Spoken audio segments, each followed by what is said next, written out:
In springtime, Rusty loves to visit a faraway place. It's filled with bluebells. The air smells sweet and Rusty thinks there is no better place to be. One day, Thomas was passing by just as Rusty was having a drink. "Beep, beep, good morning," whistled Thomas.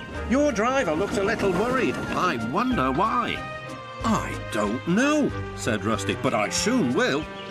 "Excuse me," said Rusty, "but is something wrong?" "Yes, indeed," replied the driver. "They need another engine to help run this special line." "A bluebell engine," laughed Rusty. "Maybe I can find one."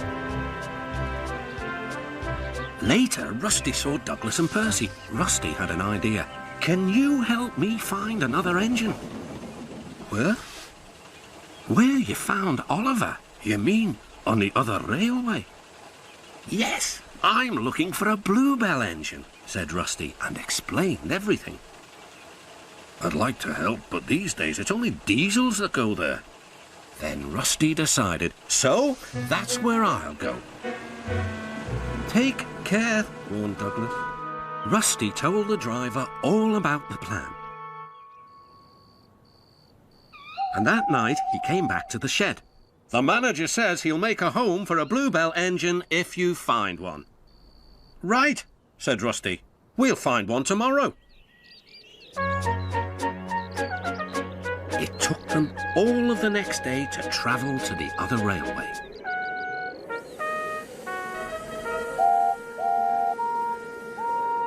Darkness fell and the cold wind blew.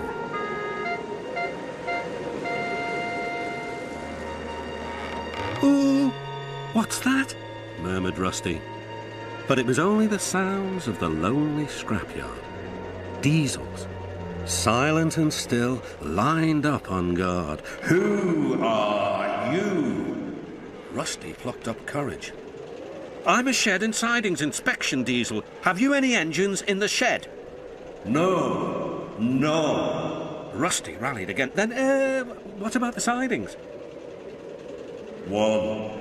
We have one." Rusty grew braver still. "Then I'll just go and inspect."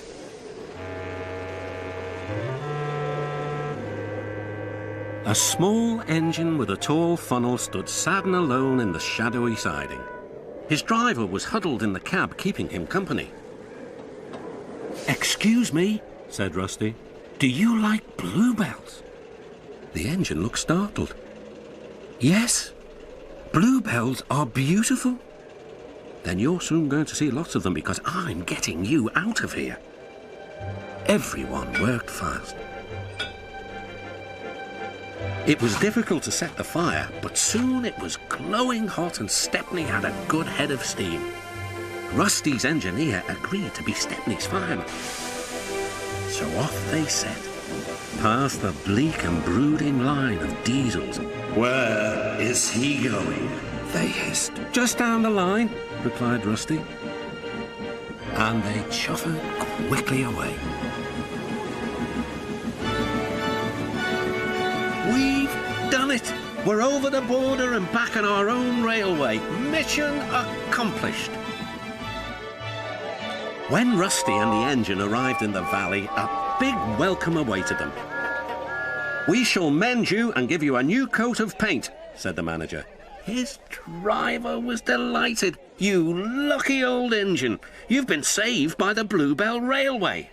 "And my friend Rusty. I wouldn't be here if it weren't for Rusty."